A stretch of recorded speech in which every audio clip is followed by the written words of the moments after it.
The message that changed everything.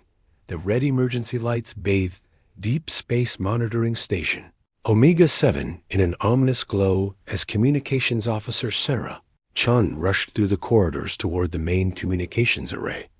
Her coffee had gone cold hours ago, abandoned on her desk when the first anomalous signals started flooding their receivers. In her 12 years of monitoring deep space communications, she had never seen anything like this.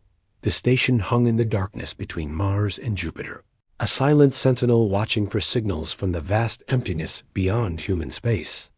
Most days brought routine transmissions from trading vessels, occasional diplomatic messages from the few alien species humanity had encountered, and the standard background noise of a galaxy filled with intelligent life. Today was different. Today, the very fabric of space seemed to scream with desperate voices.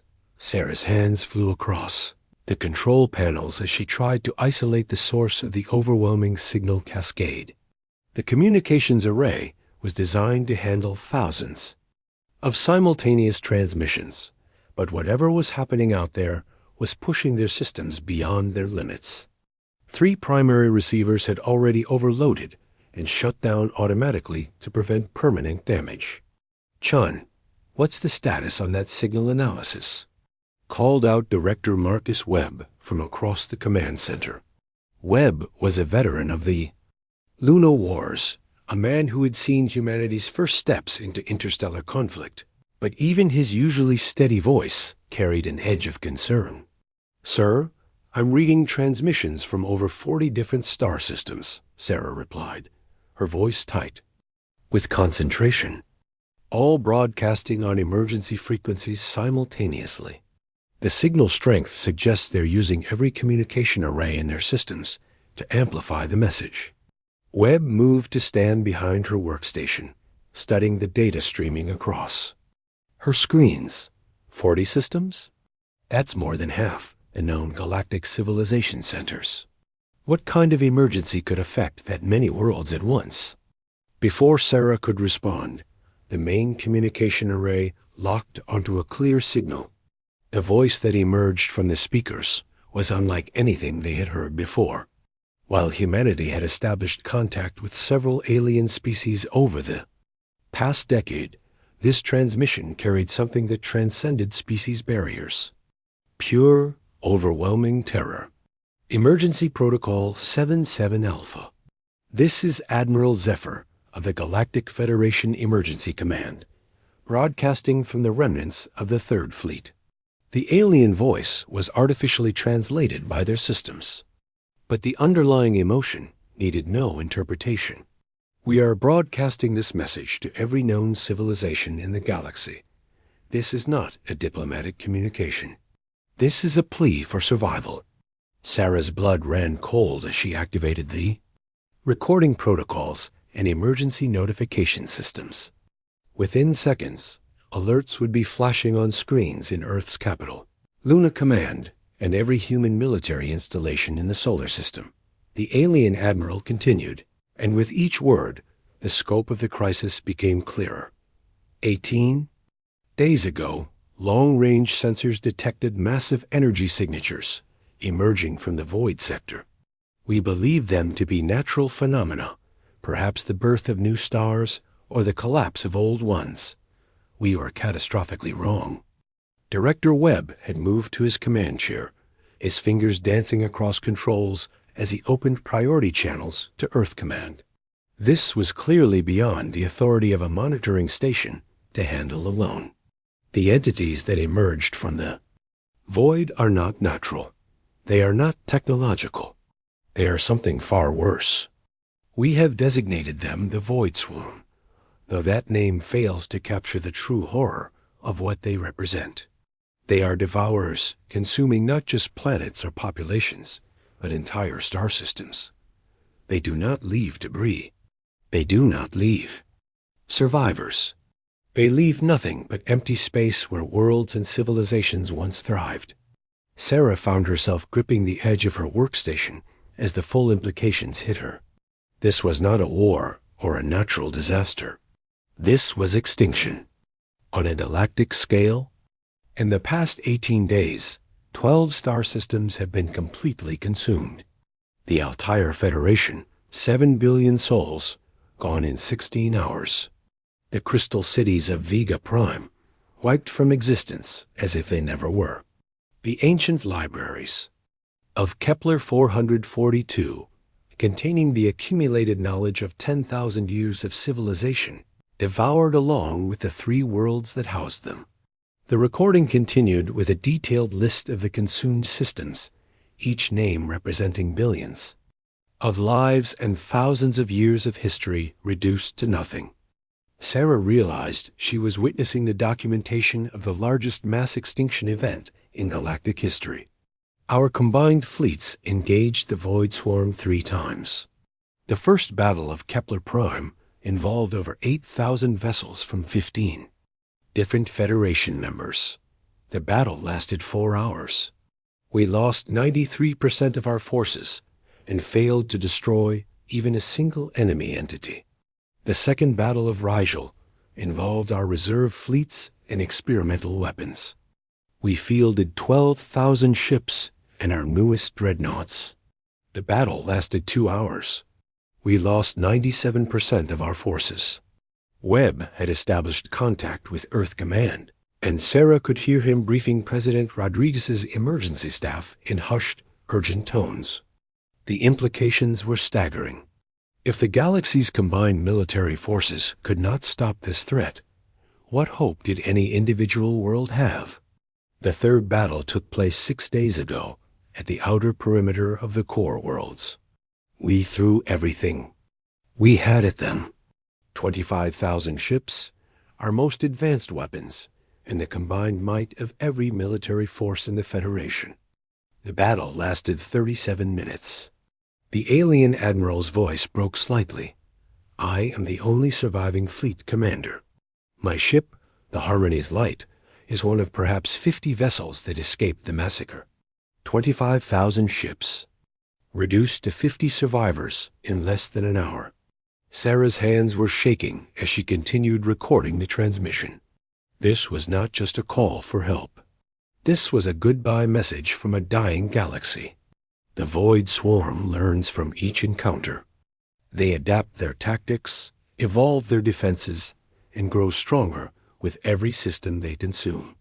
Analysis suggests they will reach the core worlds within 36 standard hours. The Federation Council estimates that over 1 trillion beings will die when they arrive at our population centers. The transmission paused, and in that silence, Sarah could hear the background noise of a dying civilization. Emergency klaxons, the sound of beings moving in panic, the crackle of failing systems. We are sending this message to every world we know of, including those beyond our usual diplomatic contact. We ask for military assistance, but we do not expect it. The forces that destroyed our combined fleets are beyond anything we understand. However, there is one possibility that our scientists have identified. Sarah leaned forward, hoping against hope for some sign that this nightmare could be stopped. Our analysis of the Void Swarm suggests they are entities evolved for consuming the resources of peaceful worlds. They have adapted over millions of years to feed on civilizations like ours, societies that have transcended conflict and violence. But there are worlds in this galaxy that have followed a different path. Worlds where conflict and struggle have forged their inhabitants into something different, something harder. Webb caught Sarah's eye and nodded grimly. They both knew what was coming next. We are specifically requesting assistance from any civilization that has emerged from what our xenobiologists classify as death worlds, planets where the environment itself has shaped species into natural warriors. We know of at least 3 such worlds in our galactic neighborhood. The mineral death world of Kragath, whose inhabitants are silicon-based warriors evolved from living crystal. The predator world of Venom's Edge, home to hunters who see in 7 spectrums and move faster than thought. And the gravity-cursed world they call Terra, inhabited by beings who call themselves humans. Sarah felt a chill run down her spine as she realized the galaxy was calling specifically for Earth's help. To any representatives of these death worlds who receive this message, we offer everything we have in exchange for your aid. Our technology, our knowledge, our star charts, our very worlds if you can save them. We know you have little reason to risk yourselves for strangers, but please understand that if the void swarm is not stopped, they will eventually reach your worlds as well. This is not just our fight. This is a battle for the survival of all life in the galaxy. The message concluded with detailed technical specifications about the void swarm, their observed capabilities, and the location of the Federation's last remaining stronghold. Then, silenced Sarah sat in stunned quiet for a moment before Webb's voice cut through her shock. "Chun, how long to transmit this entire recording to Earth Command?" "Already done, sir," she replied automatically. "Full data package transmitted to the Pentagon, Luna Command, and the Mars Defense Grid. Priority Alpha 1 encryption. Good work. Now get me Admiral Kane's personal communication line." If the galaxy is asking Earth for help, then Admiral Kane needs to know immediately. As Sarah worked to establish the connection, she could not help but think about the implications of what they had just heard. Humanity had been exploring space for barely 50 years. They had established meaningful contact with alien civilizations only in the past decade. Most humans still thought of themselves as newcomers to the galactic community, junior partners learning from older, wiser species. But now, the galaxy was calling them warriors. The galaxy was asking Earth to save them all. Admiral Thomas Kane's weathered face appeared on the main screen within minutes of Sarah's call. Kane was a legend in human space forces, a man who had commanded ships in the asteroid belt conflicts and the Titan Rebellion. If anyone could understand the military implications of the alien message, it would be him. "Director Webb, I've received the preliminary briefing from Earth Command," Kane said without preamble. "I need to know everything.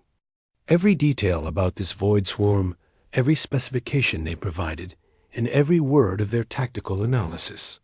Admiral, based on their description, these entities are unlike anything in our combat databases," Webb replied.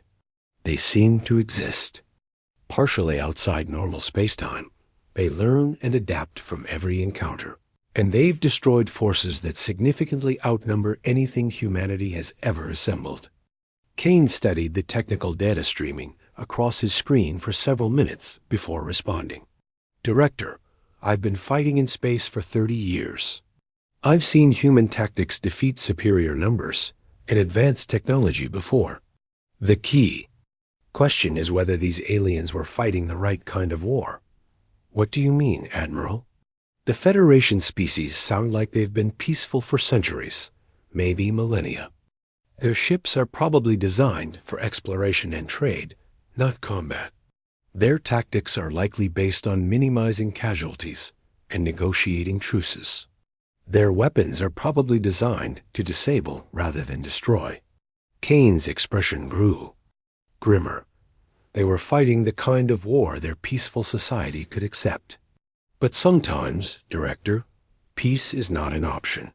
Sarah realized what the Admiral was suggesting. The galaxy had asked Earth for help because humans came from a world that had never forgotten how to wage total war. "Admiral, President Rodriguez has called an emergency session of the Defense Council," Webb reported as new information appeared on his screen. "She's requesting your immediate presence for strategic planning." "Understood." "Director Webb, I need you to maintain constant monitoring of all deep space frequencies. If there are any updates on the Federation situation or any new communications from the Void Swarm, I need to know immediately." As the connection closed, Sarah found herself staring at the star charts displayed on her secondary screen. Somewhere out there, an ancient evil was consuming entire civilizations. The galaxy's greatest military forces had been swept aside like dust before the storm dot, and now the galaxy was looking to Earth, to humanity, to the species from the death world called Terra, to somehow accomplish what they could not. Director Webb approached her workstation as she continued monitoring the deep space frequencies. "Chun, you've been studying xenobiology in your spare time, haven't you?" "Yes, sir. Comparative evolution and interspecies psychology." "Then you understand what this really means. The Federation species evolved on garden worlds, perfect planets, where cooperation and peaceful development were not just possible but optimal for survival. Their entire civilization is built on the idea that conflicts can be resolved through negotiation and compromise." Sarah nodded slowly. "But humans evolved on Earth, a world where the climate tries to kill you, where predators hunt in packs, where survival requires constant struggle against a hostile environment." "Exactly. Every other species in the galaxy sees Earth as a death world, because to them it is. The gravity alone would crush most Federation species. Our weather patterns would terrify them. Our history of warfare would seem like the product of insane minds." Webb moved to the main display, bringing up images of Earth transmitted by various alien observers over the years. The planet looked beautiful to human eyes, but Sarah tried to imagine seeing it through alien perspective. A world where massive storms could level cities, where the very crust of the planet shifted and cracked, where species evolved through millions of years of predation and competition. "The Federation is asking us for help because we're the only species they know who evolved to be killers," Webb continued. "Every human alive is descended from countless generations of survivors, beings who were smart enough, tough enough, and vicious enough to survive on a world that was actively trying to kill them." A new transmission came through the deep space, a ray interrupting their conversation. This one was much shorter, a brief update from the Federation's emergency command. "Update 7-7-Alpha-1. The Void Swarm has accelerated their advance. Estimated time to core world contact has been reduced to 18 hours. If anyone is coming to help us, please hurry. We cannot hold them much longer." Sarah realized that somewhere in the solar system, humanity's leaders were making a decision that would determine the fate of trillions of beings across the galaxy. The question was not whether Earth had the military power to defeat an enemy that had swept aside the galaxy's combined fleets. The question was whether humanity was willing to become the thing the galaxy needed them to be. Not explorers or diplomats or peaceful neighbors, but the wolves that other species called when the darkness came hunting Dot as if summoned by her thoughts. Her communication panel lit up with an incoming priority transmission from Earth. "President." Rodriguez's voice filled the command center, carrying the weight of a decision that would echo across the stars. "All military commanders, all colonial governors, all station directors. By Executive Order 777, I am authorizing full military mobilization under wartime protocols. Every human ship capable of spaceflight is hereby conscripted into emergency service. Every military installation is to immediately begin combat preparations. We have received a request for assistance from the Galactic Federation, and we are going to answer that call." The President paused, and Sarah could hear the determination in her voice when she continued. "The galaxy is burning, and they've asked Earth to bring the fire department. But we're not bringing water, people. We're bringing something the galaxy hasn't seen in a very long time. We're bringing war. Wolves among sheep, the human fleet that emerged from hyperspace at the edge of the Kepler sector was unlike anything the galaxy had ever seen. Where Federation vessels were elegant curves of polished metal designed for peaceful exploration, human ships looked like what they were, weapons forged in the fires of a world that had never known peace. Captain Alana Vasquez stood on the bridge of the flagship Terra's Fury, watching as her fleet of 800 vessels arranged themselves in attack formation. Each ship bore the scars and modifications of a species that had learned warfare through necessity. The Terra's Fury itself was a converted colony ship, its hull bristling with weapon systems that had been added and modified through decades of asteroid belt conflicts and colonial wars. Captain, we're receiving a transmission from the Federation survivors, reported Lieutenant Commander Sarah Park, the ship's communications officer. It's Admiral Zephyr, and he sounds surprised. Put him through, Vasquez ordered. She had read the briefings during their 3-day journey to the war zone. The Federation had lost over 99% of their forces in 3 catastrophic battles.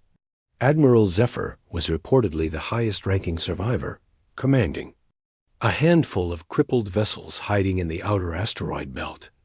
The face that appeared on the main screen was humanoid but clearly alien. Admiral Zephyr's features were elongated, his skin a pale blue-green, and his large eyes held the exhausted look of someone who had witnessed the end of everything he had sworn to protect. When he spoke, his voice carried both relief and confusion. Terra. Fleet, this is Admiral Zephyr of the Federation Emergency Command. I must admit, we did not expect anyone to answer our call for aid, and certainly not with such force. Vasquez could understand his surprise. The Federation's distress call had been a desperate plea sent to every corner of the galaxy. Most civilizations would have offered sympathies and maybe some relief supplies. Earth had sent a battle fleet. Admiral Zephyr, this is Captain Elena Vasquez of the Earth Defense Force. We received your distress call and came as quickly as possible. What's your current tactical situation? Zephyr's expression grew grim. Captain, I appreciate your courage in coming here, but I fear you may have doomed your ships for nothing. We engaged the Void Swarm with 25,000 vessels and lost everything. Your fleet, while impressive by the standards of most worlds, numbers fewer than 1,000 ships. Admiral, I understand your concern, but we're not most worlds, Vasquez replied. We'd like to examine your tactical data and see what we're dealing with. What followed was a briefing that would have discouraged any sane military commander. The Void Swarm consisted of massive entities that existed partially in normal space and partially in dimensions that Federation science could not fully understand. They were immune to most energy weapons, adapted to kinetic impacts within hours, and seemed to learn from every encounter. Dr. James Mitchell, the fleet's xenobiologist, studied the data from his position at the science station. Captain, these entities are fascinating from a biological perspective. They appear to be some form of extradimensional predator that feeds on organized matter and energy. They're not just destroying the Federation worlds, they're consuming them completely. Any weaknesses? Vasquez asked. Well, that's interesting. According to the Federation data, all their attacks have been long-range energy weapons and defensive kinetic barriers. They've never actually tried to get inside one of these things. Admiral Zephyr's image flickered with confusion. Inside them? Captain, these entities are massive, aggressive, and partially extradimensional. Getting inside one would be suicide. Admiral, with respect, we haven't survived on Earth for thousands of years by avoiding dangerous things, Vasquez replied. Sometimes the only way to kill a predator is to get close enough to reach its vital organs. Before Zephyr could respond, alarms began blaring throughout both fleets. The Void Swarm had found them, the entities that emerged from the darkness between. Stars defied easy description. Each one was roughly spherical, about the size of a small moon, but their surfaces rippled and shifted like living tissue. They moved through space with impossible grace, as if the vacuum itself was just another medium for them to swim through. Contact multiple bogies, reported the Terra's Fury sensor officer. I count 12 entities approaching from Vector 7-7-Mark-4. They're moving fast, Captain. Faster than anything that size should be able to move. All ships, battle stations, Vasquez ordered. Admiral Zephyr, I recommend your surviving vessels move to the outer perimeter. You've done enough fighting for one war. Captain, please reconsider. These entities destroyed the combined might of the galaxy. Your courage is admirable, but this is hopeless. Admiral, the combined might of the galaxy never met humans before. What followed was a battle that would be studied and remembered throughout galactic history. The Federation forces had fought with precision, organization, and the kind of elegant tactics that worked well against civilized enemies. They had used long-range energy weapons, defensive formations, and careful maneuvering designed to minimize casualties while maximizing strategic advantage. The humans fought like the Deathworld predators they had evolved to be.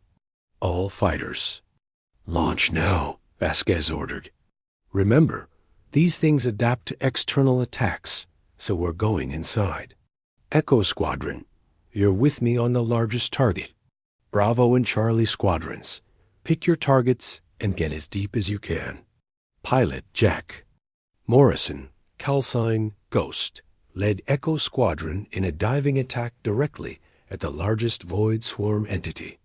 His fighter was a modified mining vessel designed for navigating the dangerous asteroid fields of the outer system. Where Federation pilots would have approached cautiously, Morrison dove straight toward the creature's surface. Ghost, this is Terra's Fury. You're too close to the target. Pull back and engage from safe distance. Negative, Terra's Fury. Safe distance doesn't work against these things. We're going fishing. Morrison's fighter struck the creature's surface and, instead of impacting or being destroyed, actually penetrated into its body. The entity's tissue parted like water, allowing the small human craft to disappear inside. Ghost, report your status. I'm inside the thing, Captain. It's incredible in here. Like flying through the circulatory system of a living planet. The walls are pulsing, and I can see what looks like partially digested starships embedded in the tissue. From his position inside the creature, Morrison began releasing specially designed biological weapons developed by Earth's military research teams. Unlike the energy weapons used by the Federation, these were designed to attack living tissue from the inside. Asterisk. Whatever you just did, Ghost, it's working, came the report from the Terra's Fury. The entity is showing signs of distress, and its external defensive patterns are breaking down. Copy that, Terra's Fury. I'm going deeper. There's something. That looks like a central nervous system about 2 clicks ahead. Meanwhile, other human vessels were engaging the Void Swarm with tactics that horrified the watching Federation survivors. Where the aliens had fought with careful precision, humans attacked with the kind of brutal efficiency that had allowed them to dominate Earth's hostile ecosystem. Colonel Marcus Steele led a boarding party of Marines directly onto the surface of another entity. The humans wore powered armor designed for surviving in the crushing gravity wells of gas giants and the radiation-soaked battlefields of failed terraforming attempts. They moved across the creature's surface like army ants, using cutting tools and explosives to burrow into its body. This is Steele, the colonel reported over the communication net. We've established a beachhead on Target 3. The entity's outer layer is tough, but it's not armor. It's skin. And skin can be cut. The Marines disappeared into holes they had, carved in the creature's surface, carrying weapons that the galaxy had not seen in millennia. Chemical explosives, biological weapons, and kinetic penetrators that were designed to cause maximum damage to living tissue. Admiral Zephyr watched the battle from his crippled command ship with growing amazement and horror. By the ancient codes, what are they doing? They're treating the entities like animals to be hunted.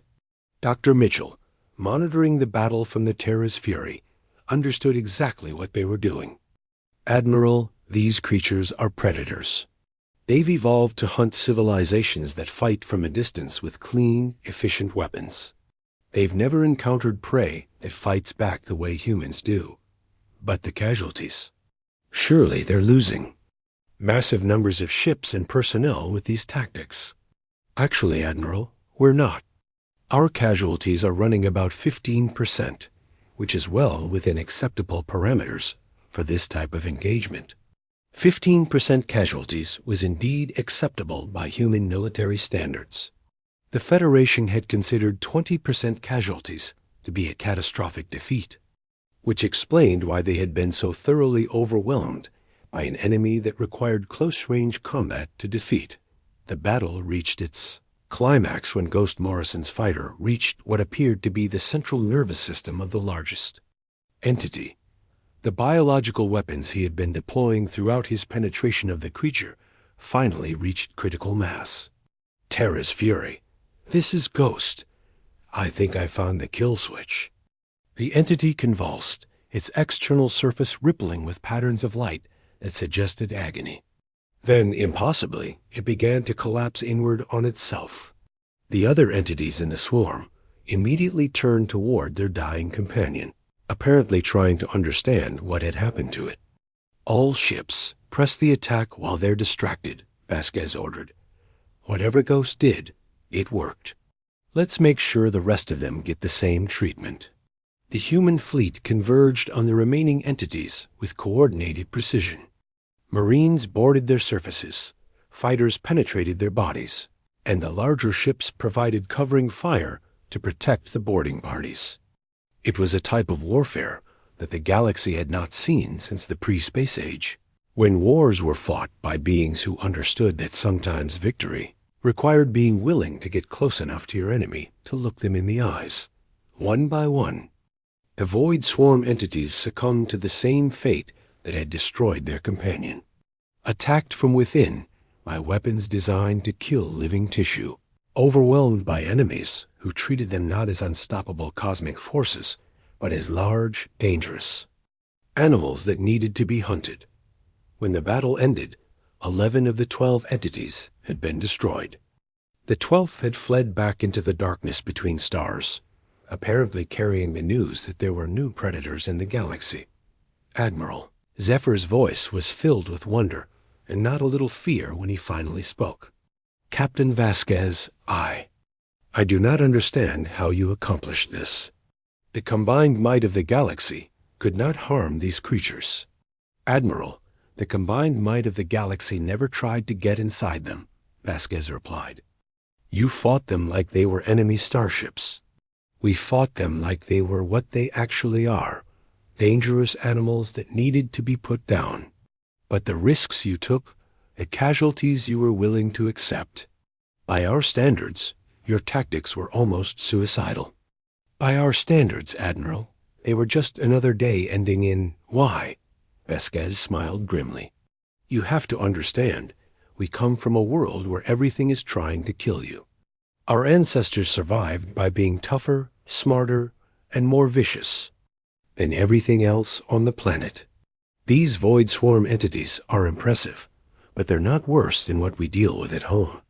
Dr. Mitchell added his analysis. Admiral, the entities are extra-dimensional predators, but they're still living creatures with biological vulnerabilities. The Federation species have been peaceful for so long that you've forgotten how to exploit those vulnerabilities. Humans never forgot. As the human fleet began organizing recovery operations and treating their wounded, Admiral Zephyr found himself contemplating a disturbing truth.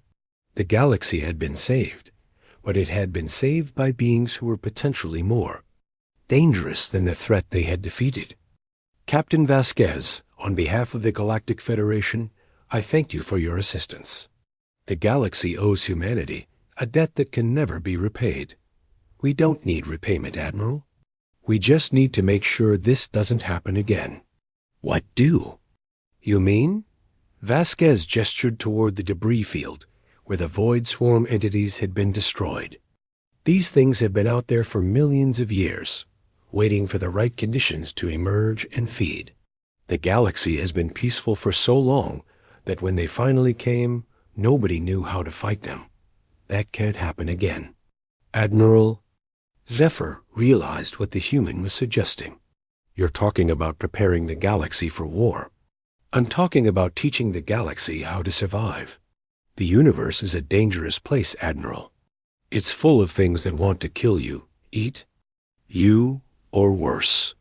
The Federation species have forgotten that because you've been living in the safest part of the galaxy for thousands of years. But safety is an illusion. It only lasts until something bigger and meaner comes along. Over the following days, as the human fleet helped the Federation survivors establish contact with other refugee fleets and begin the process of rebuilding their civilization, a new reality began to emerge. The galaxy had been saved by the species it had considered the most dangerous and primitive. Ambassador David Cross, humanity's diplomatic representative to the Federation, found himself in the unusual position of trying to reassure beings who were simultaneously grateful and terrified. "Ambassador, we appreciate humanity's assistance more than we can express," said Counselor Vex, one of the senior Federation officials who had survived the war. "But I must ask, what does humanity want in return?" "What we've always wanted, Counselor. To be left in peace to develop our own worlds and explore the galaxy. The only difference is that now we're prepared to defend that peace against anything that threatens it." "But your military capabilities, the casual way your forces accepted casualties that would have been considered catastrophic by our standards. How can we be sure that humanity will not become a threat to the galaxy?" Cross considered the question carefully. It was a fair concern. Humanity had just demonstrated that they were capable of defeating enemies that had overwhelmed the galaxy's combined forces. Any rational being would wonder if humans might eventually turn those same capabilities against their neighbors. Asterisk. "Counselor, I understand your concern, but consider this. Humanity could have ignored your distress call. We could have let the Void Swarm consume the galaxy and then dealt with them when they eventually reached our space. Instead, we risked our lives to save civilizations we had barely met." "But why? What motivated such sacrifice for strangers?" Cross smiled slightly. "Because, Counselor, the universe is dangerous enough without good people dying unnecessarily. Humanity learned a long time ago that sometimes the only way to protect what you care about is to stand up to the things that threaten it." As the Federation began to rebuild with human assistance, certain changes became inevitable. Human military advisors were attached to Federation fleets, not to command them, but to teach them tactics that might be necessary if another cosmic threat emerged. Human technology, designed for survival in hostile environments, was shared with worlds that had never needed to consider such things. Most importantly, the galaxy began to understand that peace was not a natural state of the universe. It was something that had to be constantly defended against the darkness that waited beyond the light of civilization. The humans who had come to save the galaxy would never leave it unchanged. They had brought not just military victory, but a fundamental shift in how the galaxy understood itself. The age of peaceful exploration was over. The age of vigilant defense had begun. And at the center of it all, the species from the death world called Terra stood ready to face whatever threats might emerge from the darkness between the stars. They had answered the galaxy's call for help, and in doing so, they had become something they had never asked to be: the guardians of galactic civilization. The galaxy had called for heroes. Instead, they had found wolves. And perhaps, in a universe full of predators waiting in the dark, that was exactly what they needed. Asterisk.